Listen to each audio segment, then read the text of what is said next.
الحمد لله الحمد لله الذي أحسن كل شيء خلقه وبدأ خلق الإنسان من طين ثم جعل نسله من سلالة من ماء مهين ثم سواه ونفخ فيه من روحه وجعل لكم السمع والأبصار والأفئدة قليلا ما تشكرون. الحمد لله الذي أسبغ علينا نعمه ظاهرة وباطنة، ومن أعظم نعمائه نعمة الأمن والأمان ونعمة الإيمان من فضل بعثة النبي العدنان رحمة للأنام عليه أفضل الصلاة وأزكى السلام، وعلى آله الأطهار وصحابته الأبرار خصوصا منهم المهاجرين والأنصار تابعين متابعين إحسان إلى يوم الدين. أما بعد أيها المؤمنون، يقول عز من قائل بعد أعوذ بالله من الشيطان الرجيم: وما أمروا إلا ليعبدوا الله مخلصين له الدين، مخلصين له الدين حنفاء ويقيموا الصلاة ويؤتوا الزكاة وذلك دين القيمة. وفي حديث عائشة قالت: سألت رسول الله صلى الله عليه وسلم عن الالتفات في الصلاة، فقال صلى الله عليه وسلم: هو اختلاس يختلسه الشيطان من صلاة العبد. رواه البخاري في صحيح. Mes chers frères, mes chers sœurs, Allah tabaraka wa ta'ala, à travers sa révélation, nous donne comme injonction première, essentielle, l'épine dorsale de notre religiosité, la pureté de l'intention. Mukhlisina lahuddin, la sincérité dans notre religiosité, de lui vouer le culte pur à lui, sans rien lui associer, sans se détourner vers autre que lui, en étant orienté purement vers lui. Aïcha a posé la question au prophète alayhi salatu wassalam par rapport à la prière, l'épine dorsale de notre religion, comme on l'a signalé tout à l'heure dans le dars, et on a parlé de ses bienfaits, et de ses lumières, et de son impact social et humain. Elle a posé la question au prophète alayhi salatu wassalam sur le fait de se détourner par la tête, comme ça, dans la prière, durant la prière, pendant la prière. Et le prophète sallallahu alayhi wa sallam de lui répondre: c'est un vol. C'est un vol. Vous voyez le terme? Khtilas, un vol. Shaitan, Satan, te vole ces instants précieux de ta prière. Rapporté par Al-Bukhari. Mes chers frères, mes chères sœurs, je veux partager avec vous aujourd'hui un sujet très sensible. أريد أن أشاطركم اليوم أو أن نستنشق معا أو أن نفهم معا موضوعا حساسا وخطيرا. إنه حرب الانتباه. حرب الانتباه. C'est la guerre de l'attention ou la guerre pour l'attention. Vous savez, avant, il y avait des guerres traditionnelles, connues. Vous avez un ennemi devant vous, il vous voit, vous le voyez, et puis il advient ce qu'il pourra. De nos jours, avec la révolution technologique et digitale, virtuelle, nous avons un nouveau type de guerre. C'est quoi ce nouveau type de guerre? ما هي هذه الحرب؟ حرب الانتباه.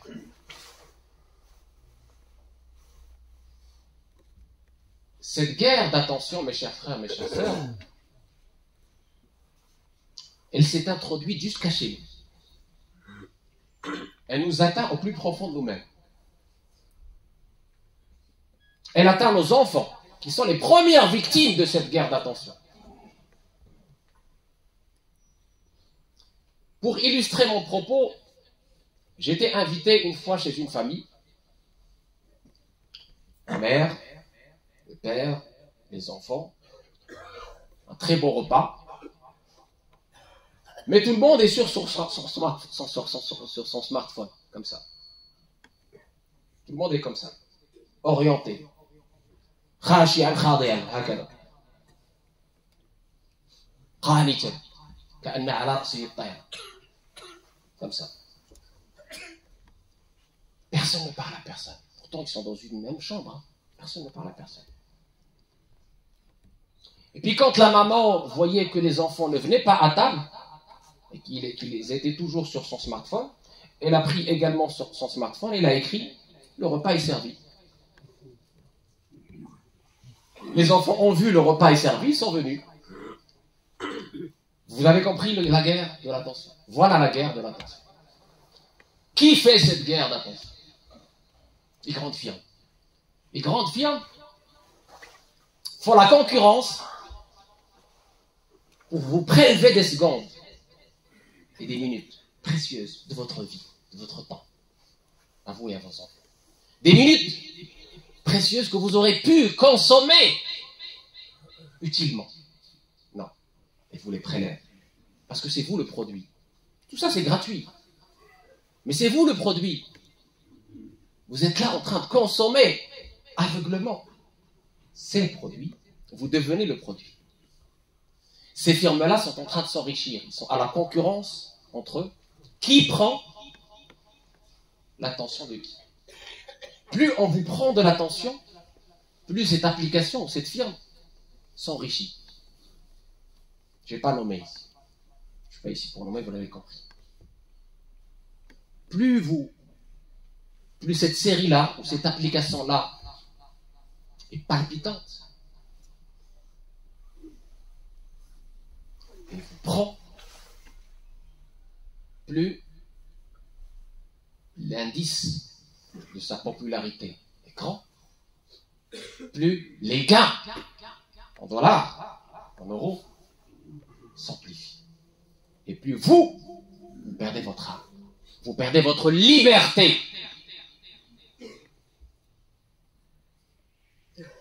La machine qui était supposée être au service de l'humain, eh bien maintenant, malheureusement, nous a asservis. Et nous devenons malheureusement une sorte de robot. On a été lobotomisés. Et la première victime, ce sont nos enfants, qui n'arrivent plus à décrocher, sont addicts. La dernière fois, dans le vendredi, en plein le vendredi, je vois quelques jeunes qui jouent encore sur leur smartphone. Je pense qu'ils n'ont rien entendu de ce qu'on a dit. Rien. J'ai donné l'exemple de la prière en amont. La prière, c'est l'épine dorsale de la religion. Le prophète sallallahu alayhi wa sallam a qualifié cette désorientation de la prière comme un vol. Vous l'avez entendu. Ikhtilaf. Ikhtilaf. Un vol. Ben, qu'en est-il de ce qui se passe aujourd'hui? Quand tu passes le plus clair de ton temps sur ces outils, sur ces applications-là. Est-ce qu'on n'est pas dans une forme d'addiction qui ne dit pas son nom? Est-ce qu'on n'est pas dans une forme d'esclavage qui ne dit pas son nom? Est-ce qu'on ne transforme pas ces outils qui étaient censés nous aider en une espèce de culte? De culte. N'ayons pas peur des mots. On en est arrivé là. On parle d'émissions cultes, de séries cultes, d'applications cultes. Si tu n'as pas ça, tu es has-been, tu n'existes plus, tu n'as plus d'existence sociale. J'ai des enfants qui me disent, oui, mais moi, si j'ai pas telle application, je n'existe plus, ils vont se moquer de moi. Mais c'est pas eux qui vont se moquer de toi. C'est toi qui vas te moquer de toi-même. Parce que tu es en train de perdre ton temps précieux. Et tu es en train de te lobotomiser, c'est-à-dire d'annihiler ton intelligence et ton humanité et de te transformer. C'est la nouvelle mutation due à la guerre de l'attention. Alors, si tout le monde est d'accord sur le constat affreux, sur ce fléau qui touche nos sociétés, quel est l'antidote? Comment le guérir? C'est ce qu'on va voir. بإذن الله تبارك وتعالى توفيق منه وآخر دعوانا الحمد لله رب العالمين. الحمد لله الواحد بلا عدد، الحمد لله رافع السماء بلا عمد، الحمد لله لم يولد ولم يلد، والصلاة والسلام على المبعوث بالرشد آله وصحبه وسلم. إخوة الإيمان، الآية التي ذكرت تأمرنا بإخلاص العبادة له وحده،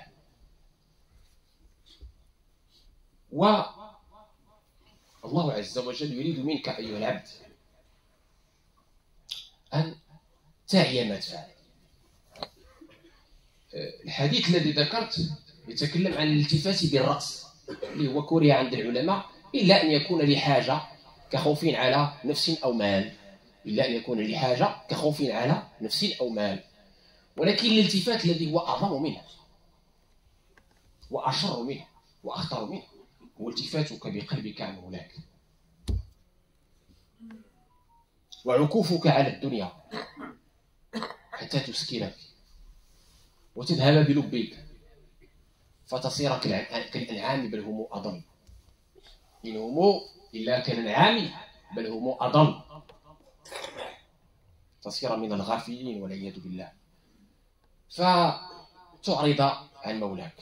ومن أعرض عن ذكري فإن له معيشة ضنكا.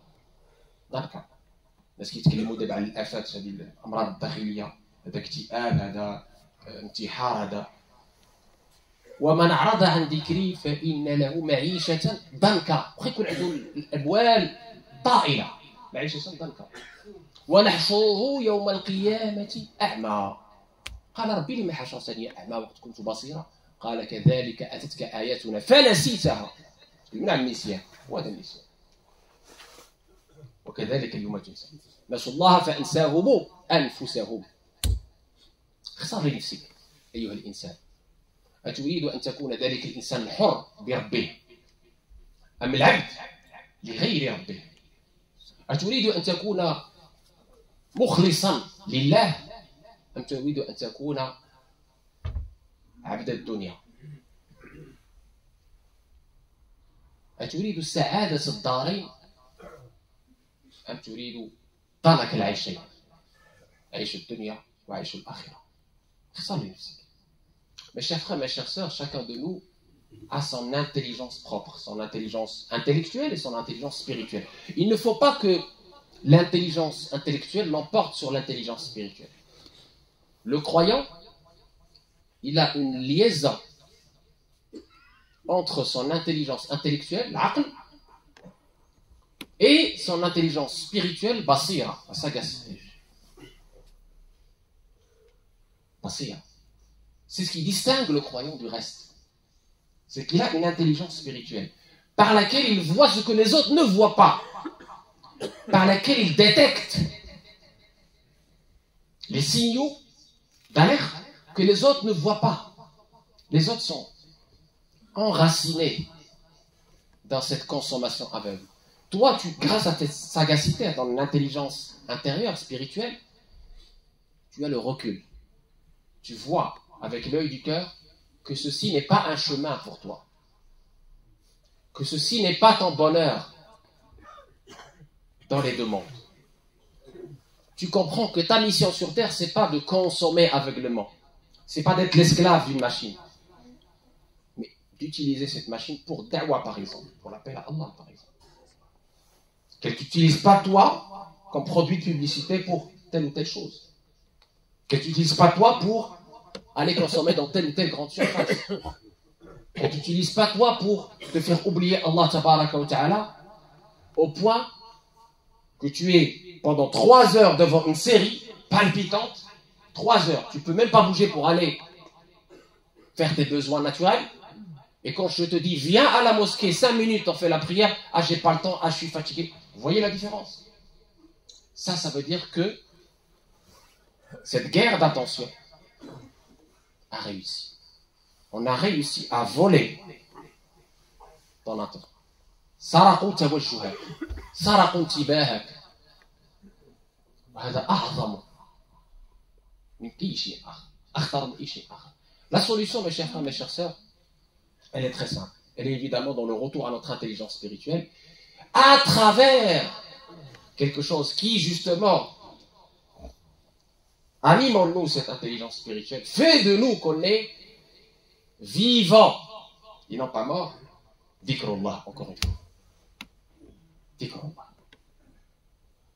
Le prophète sallallahu nous a dit مثل الذي يذكر ربه والذي لا يذكر ربه كمثل الحي والميت. L'exemple de celui qui invoque Allah, celui qui l'invoque, c'est l'exemple du mort et du vivant. Le mort, c'est celui qui est comme ça, comme on l'a décrit tout à l'heure, et qui est l'esclave de la machine, l'esclave de sa passion, l'esclave de ses désirs, l'esclave de la consommation à vue. Le vivant, c'est celui qui vit avec Allah, qui est connecté correctement à Allah, qui est orienté correctement à Allah, qui ne se désoriente pas ni à droite ni à gauche. Sirat al-Mustaqim. Il va dans le droit chemin. Il ne s'arrête pas avec les futilités. Il a cette intelligence spirituelle grâce à ce dhikr qui apaise les cœurs, qui nettoie l'intérieur, qui purifie des maladies intérieures et qui te permet de prioriser. Tu commences à avoir les bonnes priorités. Tu commences à classer les actes selon leurs priorités. Est-ce que je dois regarder le match ou faire ma prière? Ben non, faire ma prière. Est-ce que je dois aller me promener au centre commercial où il y a des belles choses et tout ça, ou est-ce que je dois aller visiter mon frère qui est malade? Visiter mon frère qui est malade. Et comme ça, vous voyez, c'est très important. Ça a l'air facile à dire. Mais celui qui n'est pas illuminé intérieurement par dhikrullah, il ne voit pas tout ça. Comme يمرون عليها comme في السماوات والأرض يمرون عليها وهم عنها معرضون. Tu vois mais tu ne vois pas. Tu écoutes mais tu n'écoutes pas. Parce que ton cœur n'a pas ce branchement. Ce branchement qui est dhikrullah.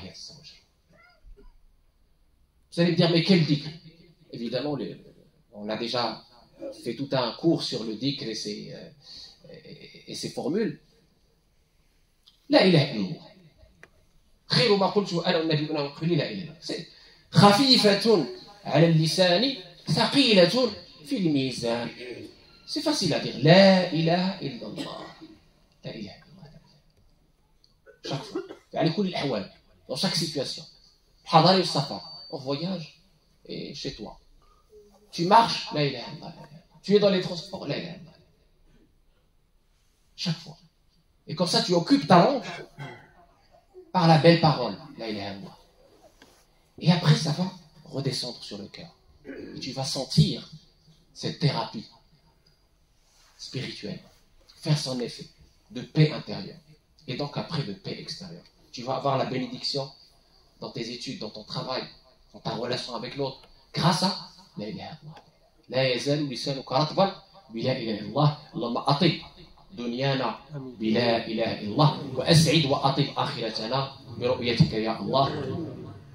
هذا وأسأل الله تبارك وتعالى أن يعيننا على ذكره وشكره وحسن عبادته وأن يجعلنا من الذين يستمعون القول فيتبعون أحسنه أولئك الذين هداهم الله وأولئك هم أولو الألباب. اللهم آت نفوسنا تقواها وزكها أنت خير من زكاها أنت وليها مولاها. اللهم ألهمنا الإخلاص وارزقنا الإخلاص في القول والفعل في السر والعلن. qu'Allah تبارك وتعالى purifie nos intentions pour lui, qu'Allah تبارك وتعالى purifie nos cœurs, qu'Allah تبارك nous aide à l'invoquer, à le remercier de ses bienfaits intérieurs et extérieurs, apparents et cachés, qu'Allah تبارك وتعالى nous aide à éduquer nos enfants sur la ilaha illallah, sur l'indépendance et l'orientation vers Allah تبارك وتعالى. Qu'Allah nous libère des joues de la matière, de ces technologies, qu'elles soient une aide utile et non pas un outil de négligence et d'insouciance et d'éloignement par rapport à Allah tabaraka wa ta'ala. اللهم يا ارحم الراحمين يا رب العالمين، شافي مرضانا، عافي مبتلانا، ارحم موتانا. اللهم لا تدع لنا في مجلسنا الكريم هذا ذنبا الا غفرته، ولا هما الا فرجته، ولا مريضا الا شفيته، ولا حاجه هي لك رضا ولنا فيها صلاح الا قضيتها ويسرتها يا ارحم الراحمين. اللي يسال الدعاء في هذا الجمع المبارك في هذه الساعه المباركه، الله يقضي له الحاجه ديالو.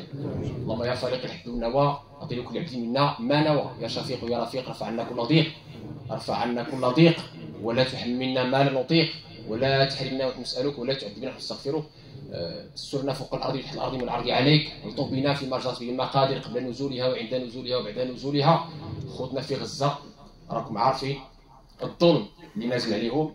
اللهم يا ارحم الراحمين ارفع الظلم عنهم، اللهم ارفع ما نزال، اللهم ارفع ما نزال، اللهم احفظهم يا ارحم الراحمين، احفظهم بحفظك، احفظهم بملائكتك، احفظهم يا ارحم الراحمين بما حفظت به ذكرك الحكيم في السفر والحضر، في كل مقام اقاموه يا ارحم الراحمين يا رب العالمين. اللهم انهم مظلومون، واننا ندعوك بقلوب خاشعه خاضعه متضرعه اليك ان تنصرهم يا ارحم الراحمين، ان تحفظهم يا ارحم الراحمين، ان تنجيهم يا ارحم الراحمين، كما نجيت اوليائك واصفيائك يا ارحم الراحمين يا رب العالمين. انك قريب سميع مجيب الدعاء يا ارحم الراحمين. قلت وقل حق واذا سالك عبادي عني فاني قريب اجيب دعوه الداعي اذا دعان فليستجيبوا لي ليؤمنوا بي لعلهم يرشدون. امه سيدنا محمد رجع لها العز ديالها والسؤدد ديالها والوحده ديالها، قوم اعوجاجها، ردها الى دينها ردا جميلا. اللهم يا ارحم الراحمين وحد الصفوف وطهر القلوب واعطينا المحبه فيما بيننا يا ارحم الراحمين فيك. الله تبارك وتعالى donne l'amour en lui. Allah tabarak wa ta'ala apaise les tensions, qu'Allah tabarak wa ta'ala ramène la paix dans le monde, qu'Allah tabarak wa ta'ala amène la paix dans le monde, apaise les tensions, que nous les musulmans, nous soyons un apport positif dans notre pays et partout où nous sommes.